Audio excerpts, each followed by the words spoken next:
Sir Arthur Conan Doyle. La aventura de un caso de identidad.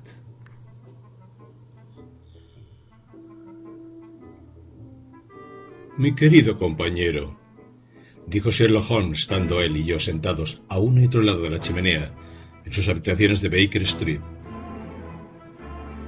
La vida es infinitamente más extraña que todo cuanto la mente del hombre podría inventar. No osaríamos concebir ciertas cosas que resultan verdaderos lugares comunes de la existencia.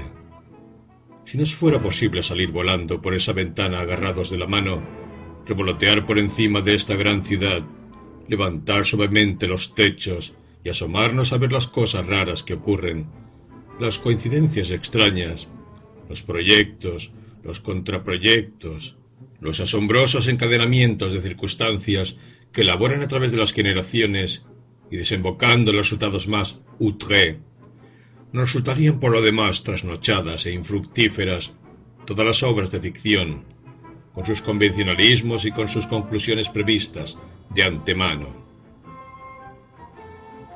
Pues yo no estoy convencido de ello, le contesté.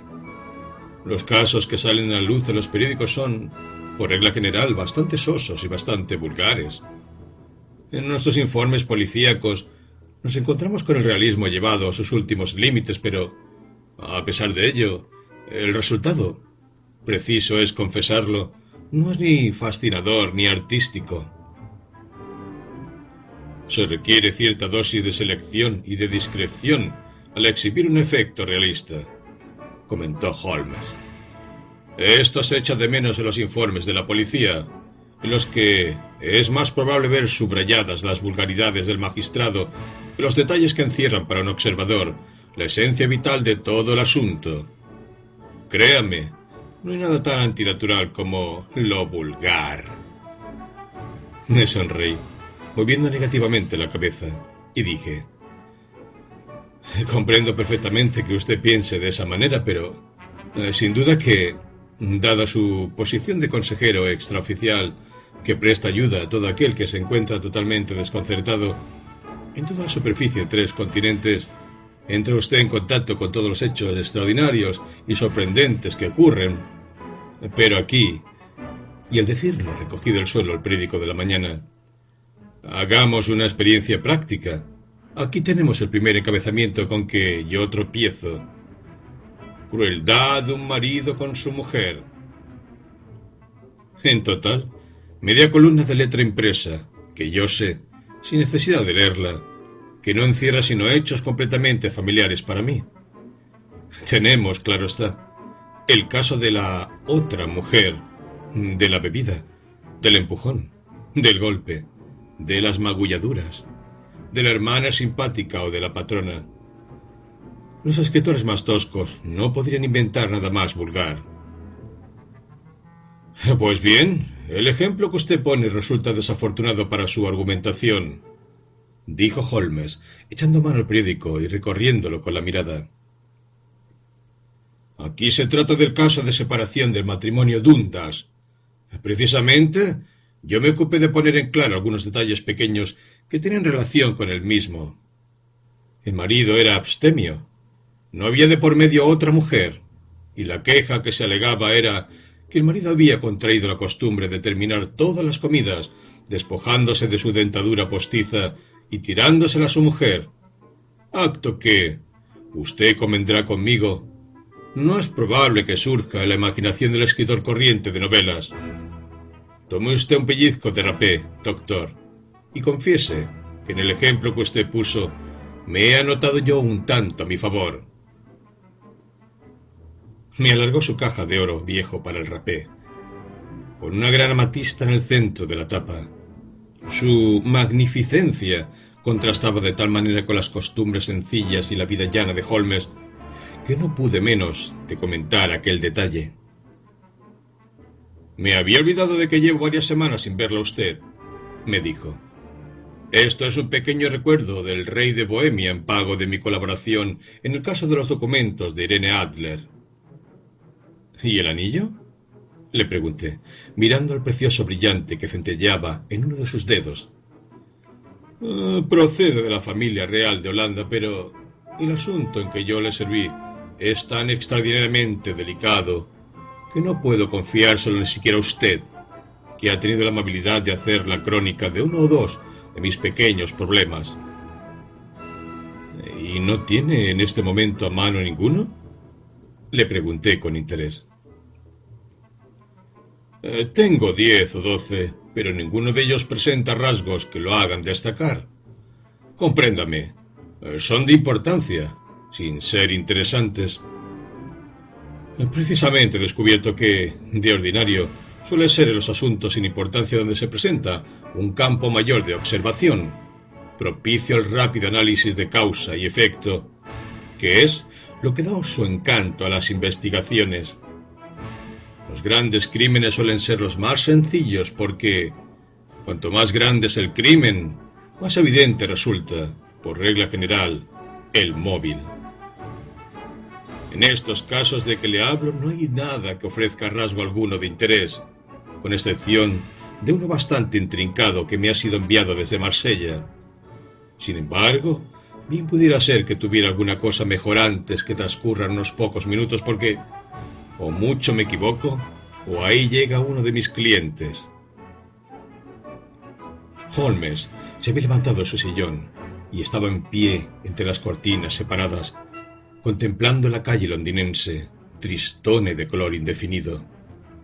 Mirando por encima de su hombro, pude ver yo, en la acera de enfrente, a una mujer voluminosa que llevaba alrededor del cuello una boa de piel tupida y una gran pluma rizada sobre el sombrero de alas anchas, ladeado sobre la oreja según la moda coquetona. Duquesa de Devonshire.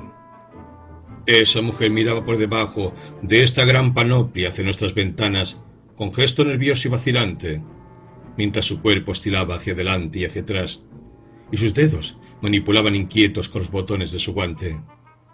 Súbitamente, en un arranque parecido al del nadador que se tira desde la orilla del agua, cruzó apresuradamente la calzada y llegó a nuestros oídos un violento resonar de la campanilla de llamada. Antes de ahora he presenciado yo esos síntomas, dijo Holmes, tirando al fuego su cigarrillo.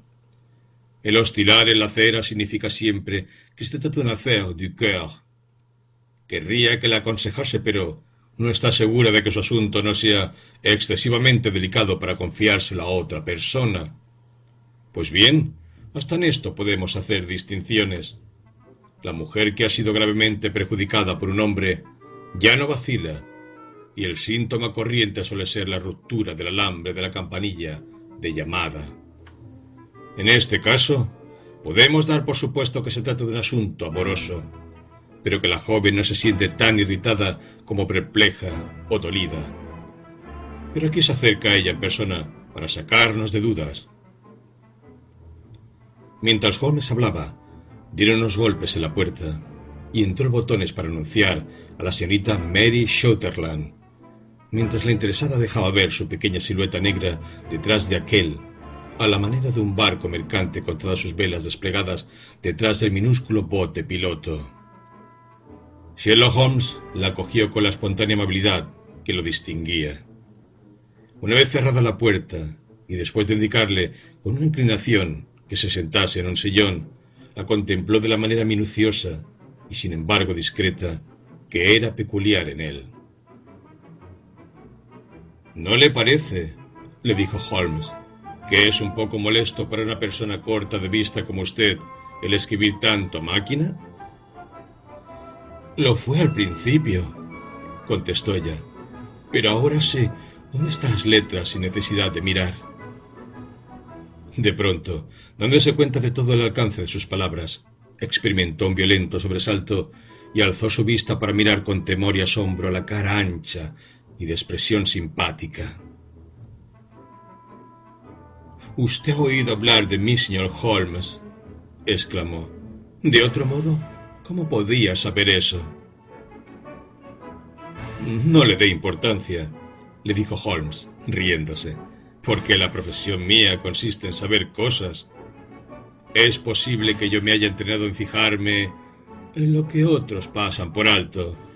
Si no fuera así, ¿Qué razón tendría usted para venir a consultarme? Vine a consultarle, señor, porque me habló de usted, la señora Etheridge, el paradero de cuyo esposo descubrió usted con tanta facilidad cuando la policía y todo el mundo lo había dado por muerto. Ay, señor Holmes, si usted pudiera hacer eso mismo para mí. No soy rica, pero dispongo de 100 de libras al año de renta propia, además de lo poco que gano con la máquina de escribir, y daría todo ello por saber qué ha sido el señor Hosmer Angel. ¿Por qué salió a la calle con tal precipitación para consultarme? Preguntó Sherlock Holmes, juntando unas con otras las yemas de los dedos de sus manos y con la vista fija en el techo. También ahora pasó una mirada de sobresalto por el rostro algo inexpresivo de la señorita Mary Sutherland, y dijo ésta: En efecto, me lancé fuera de casa como disparada, porque me irritó el ver la tranquilidad con que lo tomaba todo el señor Windibank, es decir, mi padre. No quiso ir a la policía, ni venir a usted. Y por último, en vista de que él no hacía nada, y de que insistía en que nada se había perdido, me salí de mis casillas, me vestí de cualquier manera, y vine derecha a visitar a usted. «El padre de usted», dijo Holmes, «se referirá seguramente a su padrastro, puesto que los apellidos son distintos». «Sí, es mi padrastro. Le llamo padre, aunque suena cosa rara, porque solo me lleva 5 años y 2 meses de edad». «¿Vive la madre de usted?» «Sí, mi madre vive y está bien. No me gustó mucho, señor Holmes, cuando ella contrajo matrimonio, muy poco después de morir papá, y lo contrajo con un hombre casi 15 años más joven que ella.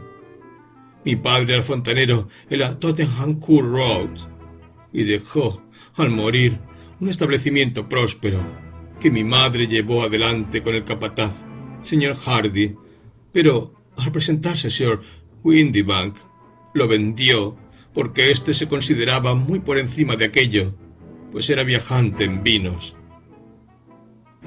Les pagaron por el traspaso a intereses 4.700 libras, mucho menos de lo que papá habría conseguido de haber vivido. Yo creía que Sherlock Holmes daría muestras de impaciencia ante aquel relato inconexo e incongruente, pero, por el contrario, lo escuchaba con atención reconcentrada. ¿Proviene del negocio la pequeña renta que usted disfruta?, preguntó Holmes. De ninguna manera, señor. Se trata de algo en absoluto independiente y que me fue legado por mi tío Ned de Auckland. El dinero está colocado en valores de Nueva Zelanda al 4,5%. El capital asciende a 2.500 libras, pero solo puedo cobrar los intereses. Lo que usted me dice me resulta en extremo interesante, le dijo Holmes. Disponiendo de una suma tan importante como son 100 libras al año, además de lo que usted misma gana, viajará usted sin duda un poco y se concederá toda clase de caprichos. En mi opinión, una mujer soltera puede vivir muy decentemente con un ingreso de 60 libras. Yo podía hacerlo con una cantidad muy inferior a esa, señor Holmes, pero ya comprenderá que, mientras viva en casa, no deseo ser una carga para ellos, y son ellos quienes invierten el dinero mío. Naturalmente eso ocurre solo por ahora. El señor Windibank es quien cobra todos los trimestres mis intereses. Él se los agrega a mi madre, y yo me las arreglo muy bien con lo que gano escribiendo a máquina. Me pagan 2 peniques por hoja, y hay muchos días en que escribo de 15 a 20 hojas. Me ha expuesto usted su situación con toda claridad, le dijo Holmes. Este señor es amigo, el doctor Watson, y usted puede hablar en su presencia con la misma franqueza que delante de mí. Tenga, pues, la bondad de contarnos todo lo que haya referente a sus relaciones con el señor Hosmer Angel. La cara de la señorita Sutherland se cubrió de rubor, y sus dedos empezaron a pellizcar nerviosamente la orla de su chaqueta. Lo conocí en el baile de los gasistas, nos dijo. Acostumbraban enviar entradas a mi padre en vida de éste, y siguieron acordándose de nosotros, enviándoselas a mi madre. El señor Windibank no quiso ir, nunca quería ir con nosotros en ninguna parte. Bastaba para sacarlo de sus casillas el que yo manifestase deseos de ir, aunque solo fuese a una fiesta de escuela dominical. Sin embargo, en aquella ocasión me empeñé en ir, y dije que iría porque... ¿Qué derecho tenía él a impedírmelo? Afirmó que la gente que acudiría no era como para que nosotros alternásemos con ella, siendo así que se hallarían presentes todos los amigos de mi padre. Aseguró también que yo no tenía vestido decente, aunque disponía del de terciopelo color púrpura, que ni siquiera había sacado hasta entonces del cajón. Finalmente, viendo que no se salía con la suya, marchó a Francia para negocios de su firma, y nosotras, mi madre y yo, fuimos al baile, acompañadas por el señor Hardy, el que había sido nuestro encargado, y allí me presentaron al señor Hosmer Angel. Me imagino, dijo Holmes, que cuando el señor Windibank regresó de Francia se molestó muchísimo porque ustedes hubiesen ido al baile. Pues verá usted, lo tomó muy a bien. Recuerdo que se echó a reír, se encogió de hombros y afirmó que era inútil negarle nada a una mujer, porque ésta se salía siempre con la suya. Comprendo. De modo que en el baile de los gasistas conoció usted a un caballero llamado Hosmer Angel. Sí, señor.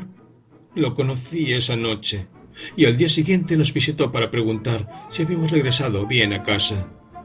Después de eso, nos entrevistamos con él. Es decir, señor Holmes, me entrevisté yo con él 2 veces, en que salimos de paseo. Pero mi padre regresó a casa, y el señor Hosmer Angel ya no pudo venir de visita a ella. ¿No? Verá usted, mi padre no quiso ni ir a hablar de semejante cosa. No le gustaba recibir visitas.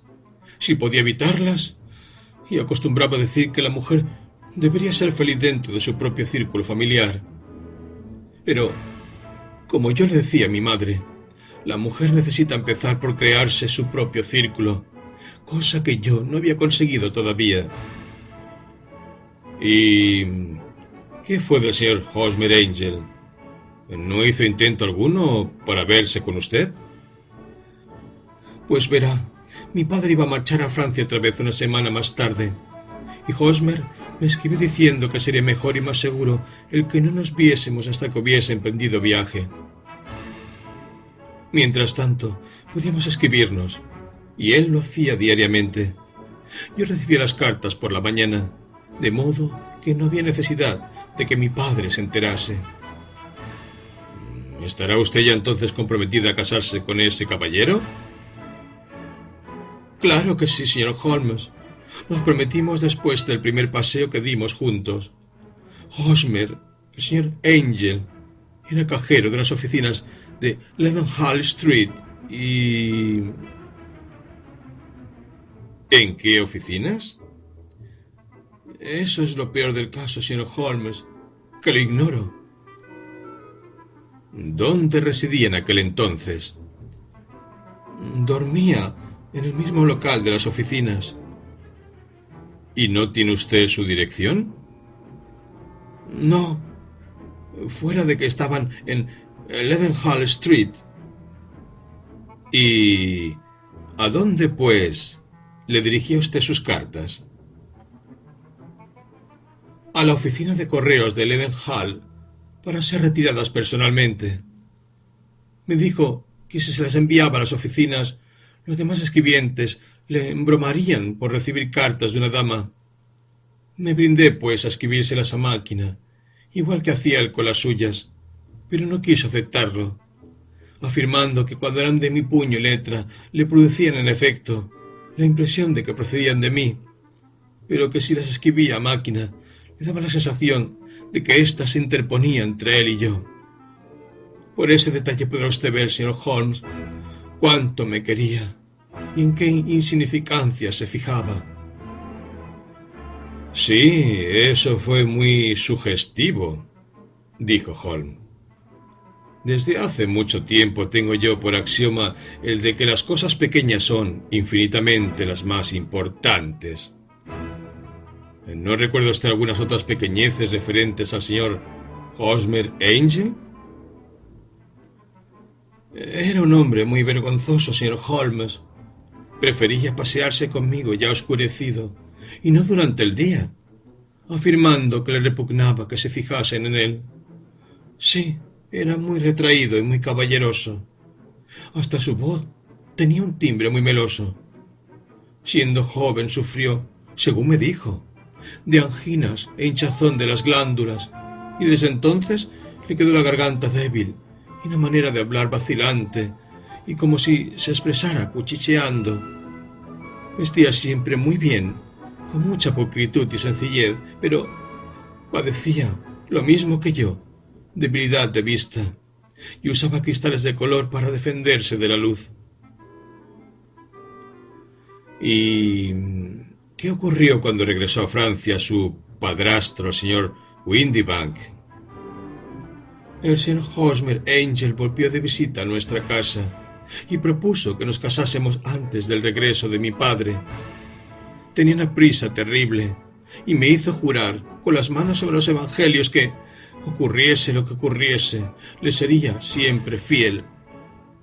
Mi madre dijo que tenía razón en pedirme ese juramento, y que con ello demostraba la pasión que sentía por mí. Mi madre se puso desde el primer momento de su parte y mostraba por él mayor simpatía aún que yo. Pero cuando empezaron a hablar de celebrar la boda aquella misma semana, empecé yo a preguntar qué le parecería a mi padre. Pero los dos me dijeron que no me preocupase de él, que ya se lo diríamos después, y mi madre afirmó que ella lo conformaría. Señor Holmes, eso no me gustó del todo. Me producía un efecto raro el tener que solicitar su autorización, siendo como era muy poco más viejo que yo. Pero no quise hacer nada a escondidas, y escribí a mi padre a Burdeos, donde la compañía en que trabaja tiene sus oficinas de Francia, pero la carta me llegó de vuelta la misma mañana de la boda. No coincidió con él, ¿verdad? No, porque se había puesto en camino para Inglaterra poco antes que llegase. Mala suerte. De modo que su boda quedó fijada para el viernes. ¿Iba a celebrarse en la iglesia? Sí, señor, pero muy calladamente. Iba a celebrarse en St. Xavier, cerca de King's Cross. Y después de la ceremonia nos íbamos a desayunar en el St. Pancras Hotel. Hosmer vino a buscarnos en un Hansom, pero como nosotras éramos solo dos, nos metió en el mismo coche, y él tomó otro de 4 ruedas porque era el único que había en la calle. Nosotros fuimos las primeras en llegar a la iglesia, y cuando lo hizo el coche de 4 ruedas, esperábamos que Hosmer se apearía del mismo, pero no se apeó. Y cuando el cochero bajó del pescante y miró al interior, allí no había nadie. El cochero manifestó que no acertaba a imaginarse qué había podido hacerse del viajero, porque lo había visto con sus propios ojos subir al coche. Eso ocurrió el viernes pasado, señor Holmes, y desde entonces no he tenido ninguna noticia que pueda arrojar luz sobre su paradero. Me parece que se han portado con usted de una manera vergonzosa, dijo Holmes. Oh, no, señor. Era un hombre demasiado bueno y cariñoso para abandonarme de ese modo. Durante toda la mañana no hizo otra cosa que insistir en que, ocurriese lo que ocurriese, tenía yo que seguir siéndole fiel, que, aunque algo imprevisto nos separase al uno del otro, tenía yo que acordarme siempre de que me había comprometido a él, y que más pronto o más tarde se presentaría a exigirme el cumplimiento de mi promesa. Eran palabras que resultaban extrañas, dichas la mañana de una boda, pero adquieren sentido por lo que ha ocurrido después. Lo adquieren, con toda evidencia. Según eso, usted está en la creencia de que le ha ocurrido alguna catástrofe imprevista. Sí, señor. Creo que él previó algún peligro, pues de lo contrario no habría hablado como habló. Y pienso además que ocurrió lo que él había previsto. ¿Y no tiene usted idea alguna de qué pudo ser? Absolutamente ninguna. Otra pregunta más. ¿Cuál fue la actitud de su madre en el asunto? Se puso furiosa y me dijo que yo no debía volver a hablar jamás de lo ocurrido. ¿Y su padre? ¿Se lo contó usted? Sí, y pareció pensar, al igual que yo, que algo le había ocurrido a Hosmer y que yo volvería a tener noticias de él, porque me decía: ¿qué interés podía tener nadie en llevarme hasta las puertas de la iglesia y abandonarme allí?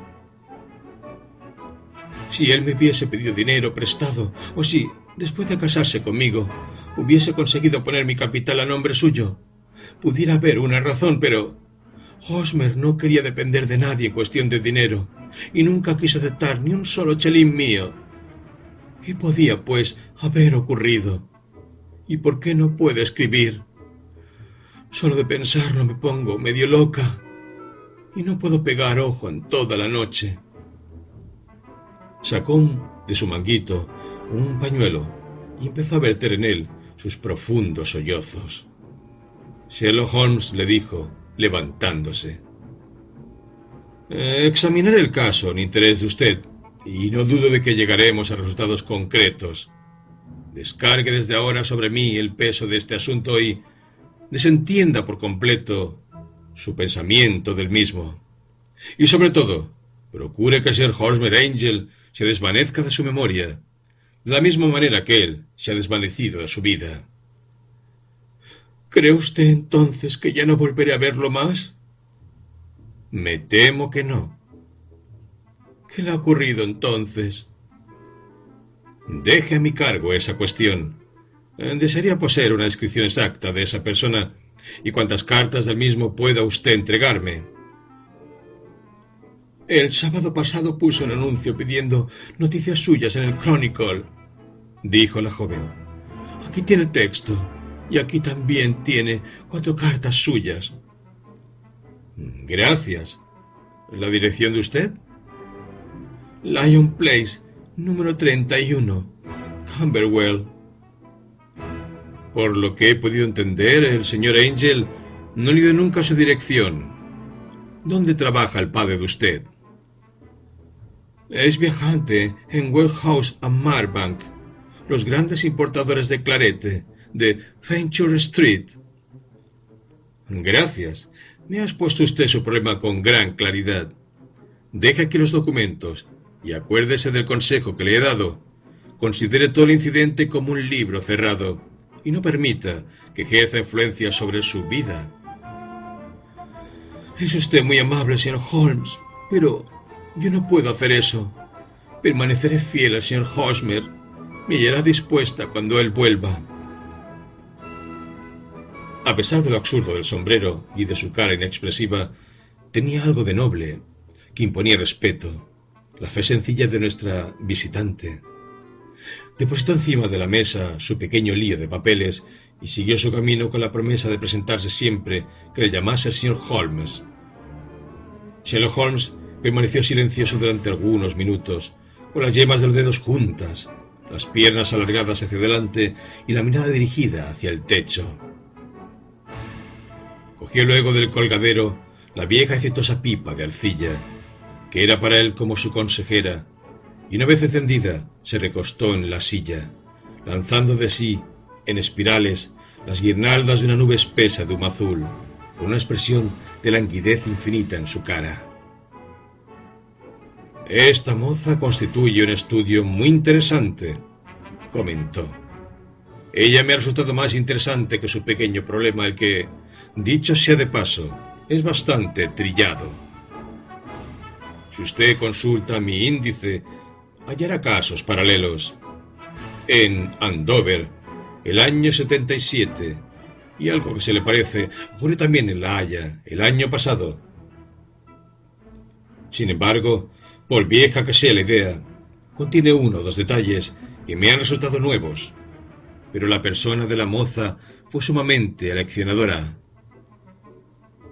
Me pareció que observaba usted en ella muchas cosas que eran completamente invisibles para mí. Le hice notar. Invisibles no, Watson, sino inobservadas. Usted no supo dónde mirar, y por eso se le pasó por alto todo lo importante. No consigo convencerle de la importancia de las mangas, de lo sugeridoras que son las uñas de los pulgares, de los problemas cuya solución depende de un cordón de los zapatos. Veamos, ¿qué dedujo usted del aspecto exterior de esta mujer? Descríbamelo. Llevaba un sombrero de paja, de alas anchas y de color pizarra, con una pluma de color rojo ladrillo. Su chaqueta era negra, adornada con abalorios negros y con una orla de pequeñas cuentas de azabache. El vestido era color marrón, algo más oscuro que el café, con una pequeña tira de felpa púrpura en el cuello y en las mangas. Sus guantes tiraban a grises, completamente desgastados en el dedo índice de la mano derecha. No me fijé en sus botas. Ella es pequeña, redonda, con aros de oro en las orejas y un aspecto general de persona que vive bastante bien, pero de una manera vulgar, cómoda y sin preocupaciones. Sherlock Holmes palmeó suavemente con ambas manos y se rió por lo bajo. Por vida mía, Watson, que está usted haciendo progresos. Lo ha hecho usted, pero que muy bien. Es cierto que se le ha pasado por alto todo cuanto tenía importancia, pero ha dado usted con el método y posee una visión rápida del color. Nunca se confíe a impresiones generales, muchacho. Concéntrese en los detalles. Lo primero que yo miro son las mangas de una mujer. En el hombre tiene quizá mayor importancia la rodillera del pantalón. Según ha podido usted advertir, esta mujer lucía felpa en las mangas, y la felpa es un material muy útil para descubrir rastros. La doble línea, un poco más arriba de la muñeca, en el sitio donde la mecanógrafa hace presión contra la mesa, estaba perfectamente marcada.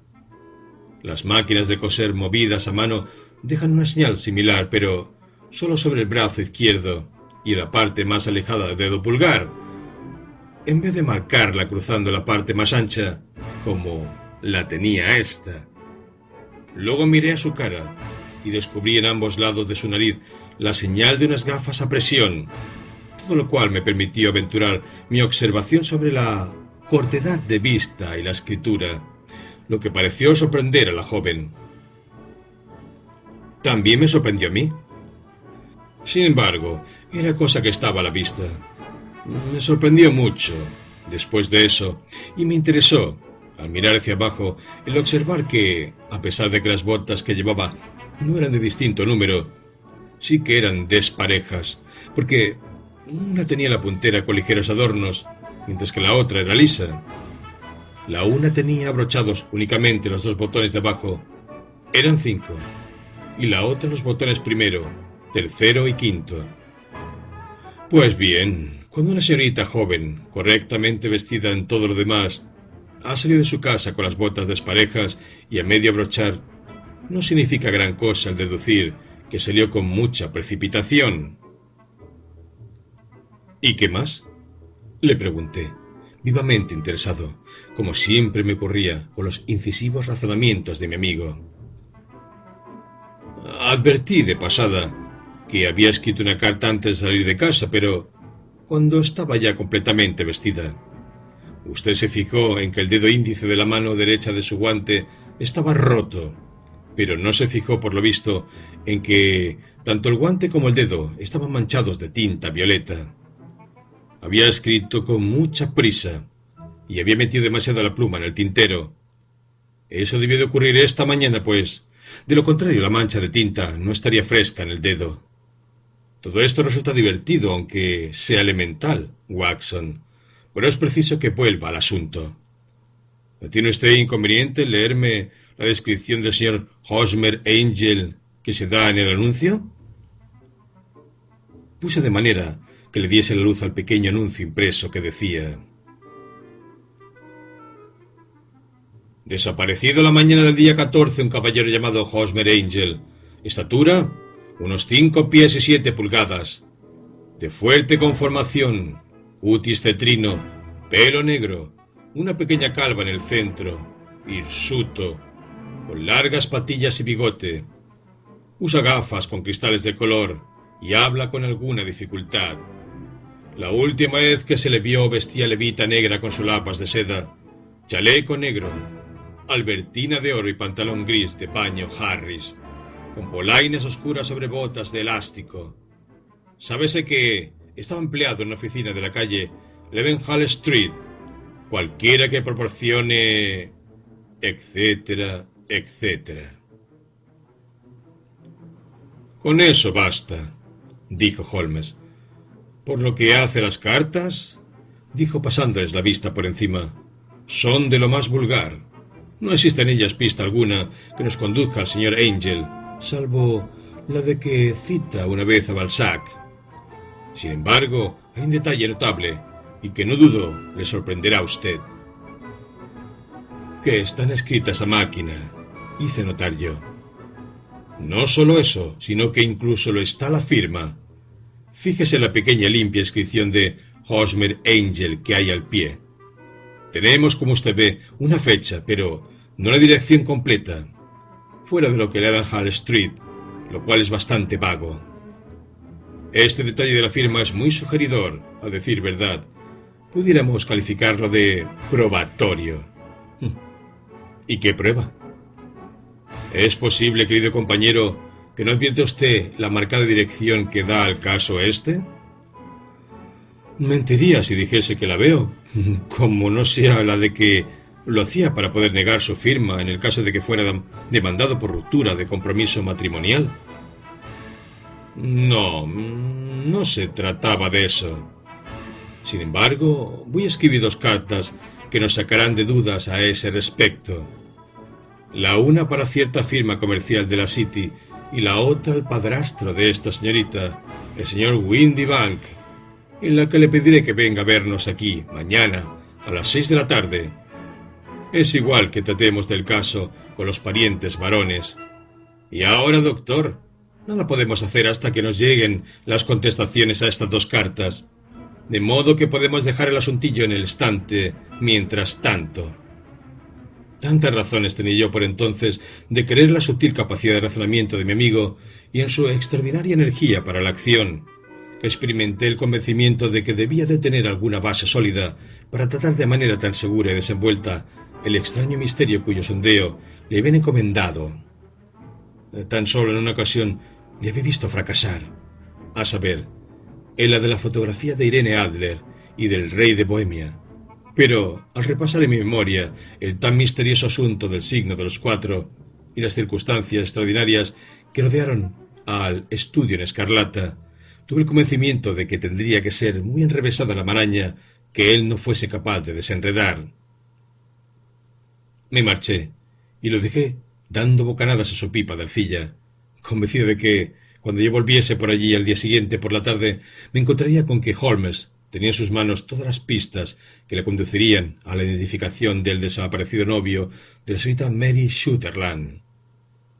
Ocupaba por aquel entonces toda mi atención un caso profesional de extrema gravedad, y estuve durante todo el día siguiente atareado junto al lecho del enfermo. No quedé libre hasta que ya iban a dar las 6, y entonces salté a un coche Hanson y me hice llevar a Baker Street, medio asustado ante la posibilidad de llegar demasiado tarde para asistir al denouement del pequeño misterio.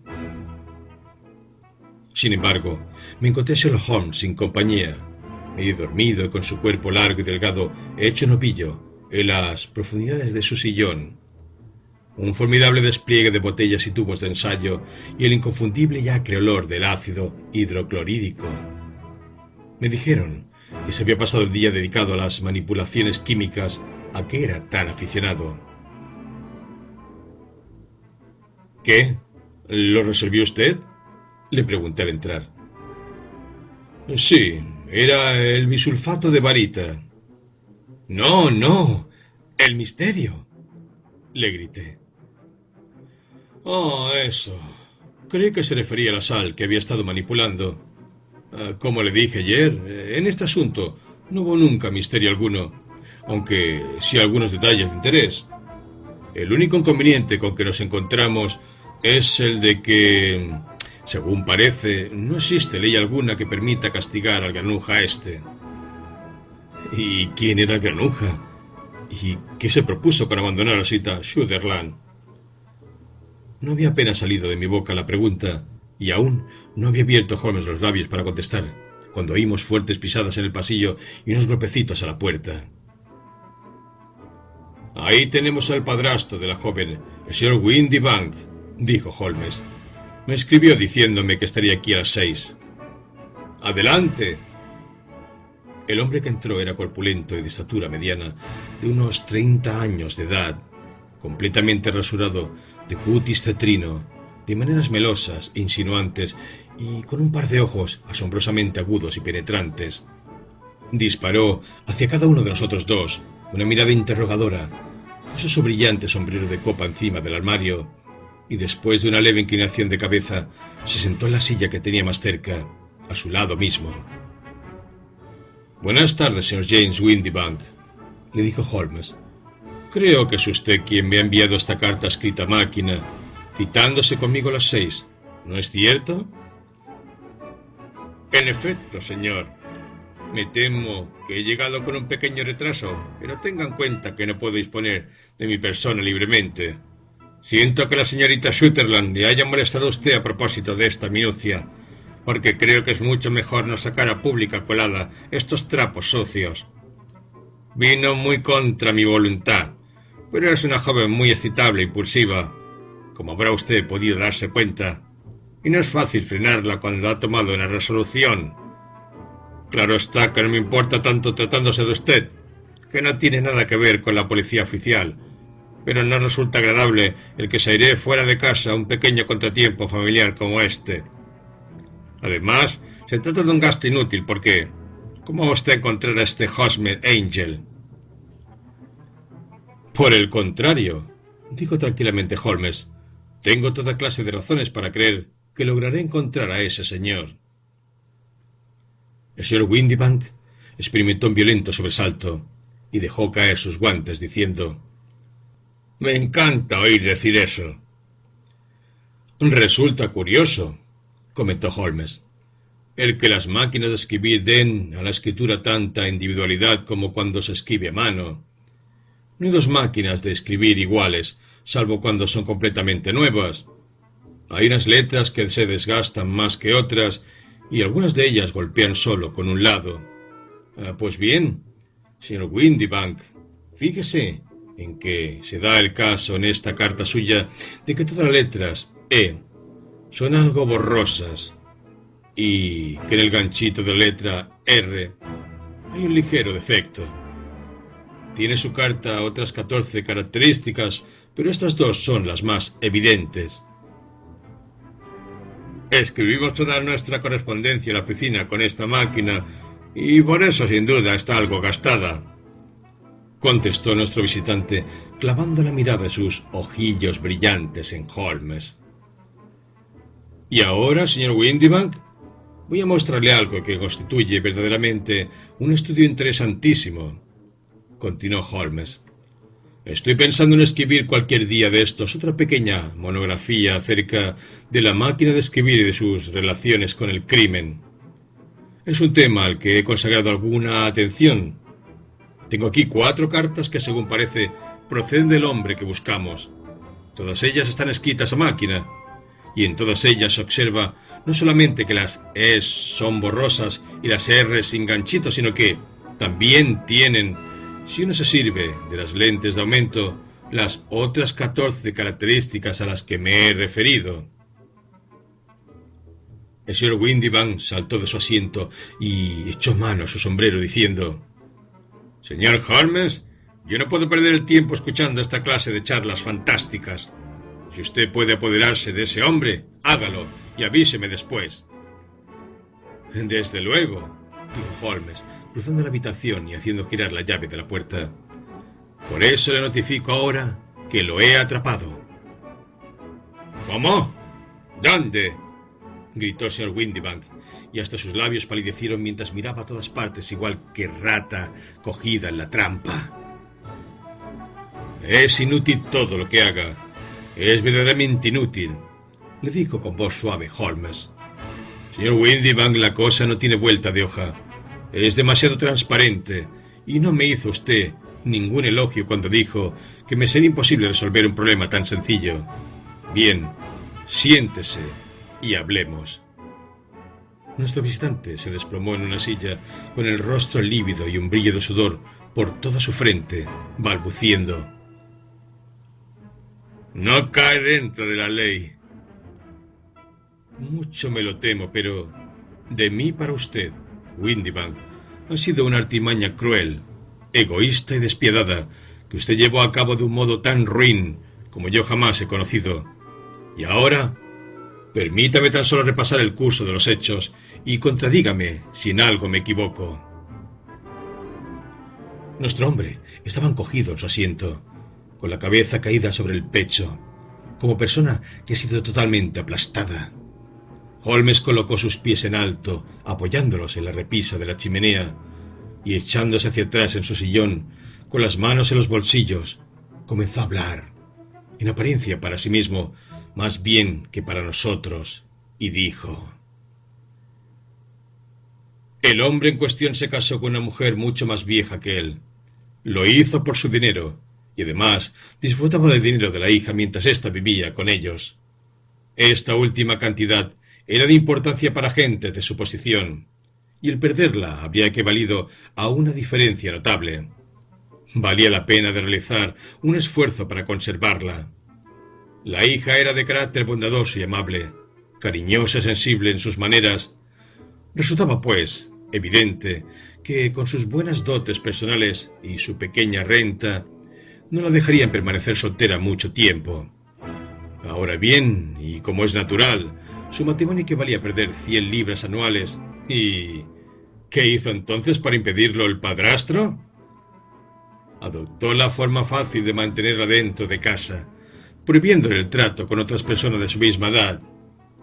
Pero pronto comprendió que semejante sistema no sería eficaz siempre.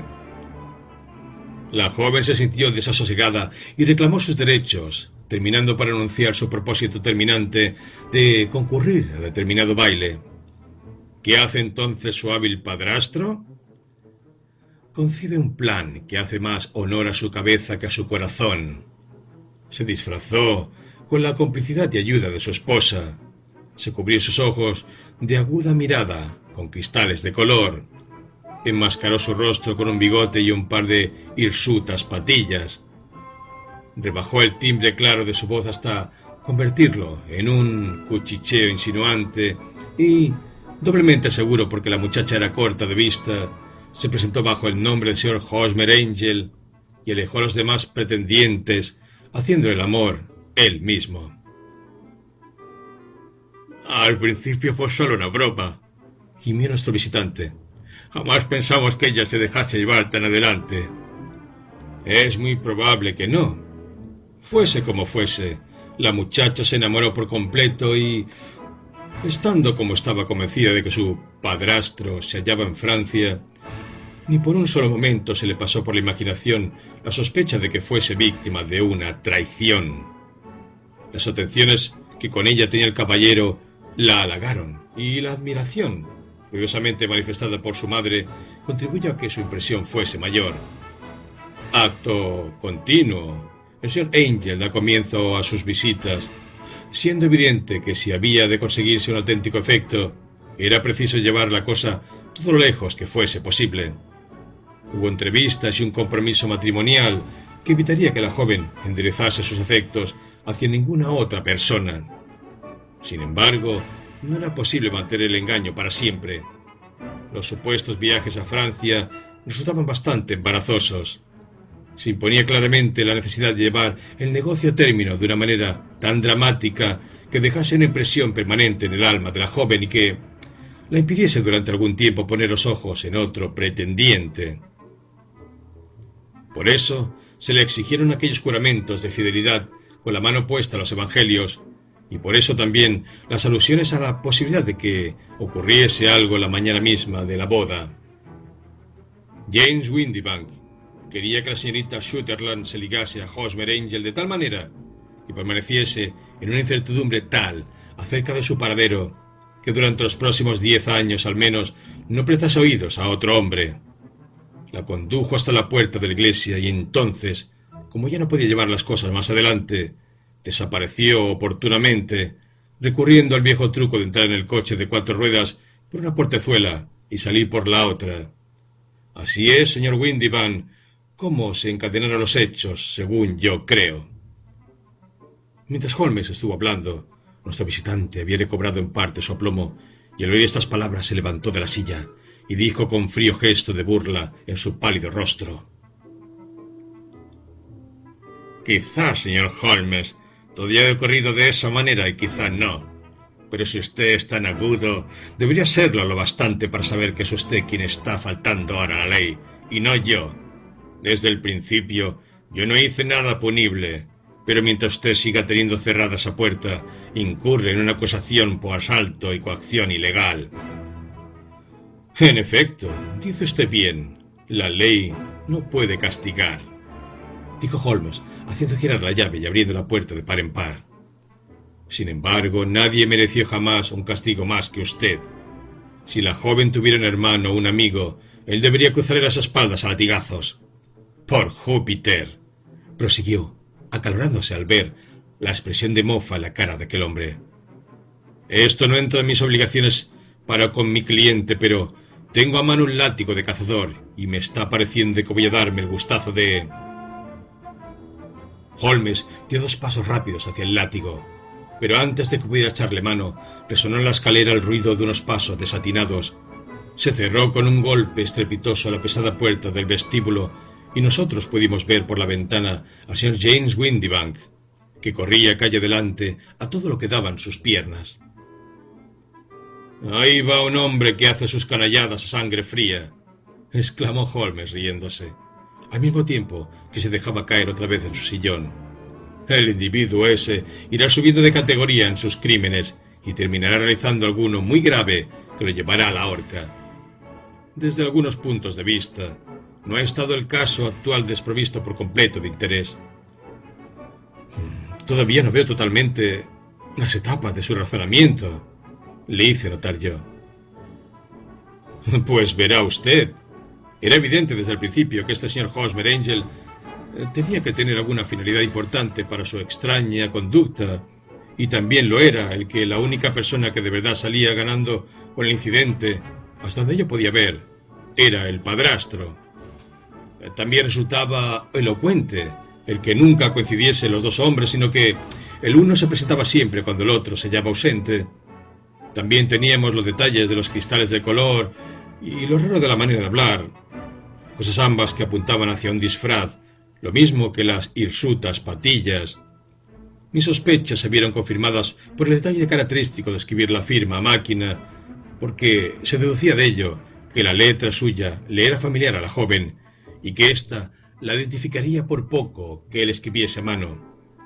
Comprende usted que todos estos hechos aislados, unidos a otros muchos más secundarios, coincidían en apuntar en la misma dirección.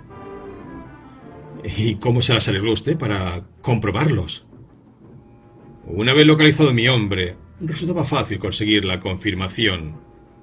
Yo sabía con qué casa comercial trabajaba este hombre. Examinando la descripción impresa, eliminé todo aquello que podía ser consecuencia de un disfraz: las patillas, los cristales, la voz, y la envié a la casa en cuestión, pidiéndoles que me comunicase si correspondía a la descripción de alguno de sus viajantes. Me había fijado ya en las características de la máquina de escribir y envié una carta a nuestro hombre, dirigida a su lugar de trabajo, preguntándole si podría presentarse aquí. Su respuesta, tal y como yo había esperado, estaba escrita a máquina, y en ella se advertían los mismos defectos triviales, pero característicos de la máquina. Por el mismo correo me llegó una carta de Whitehouse and Marbank, de Fenchurch Street, comunicándome que la inscripción respondía en todos sus detalles a la de su empleado James Windibank. Voilà, tout. ¿Y la señorita Sutherland? Si yo se lo cuento a ella, no me creerá. ¿Recuerda usted el viejo proverbio persa? Es peligroso quitar su cachorro a un tigre y también es peligroso arrebatar a una mujer una ilusión. Hay en Hafiz tanto buen sentido como en Horacio, e igual conocimiento del mundo.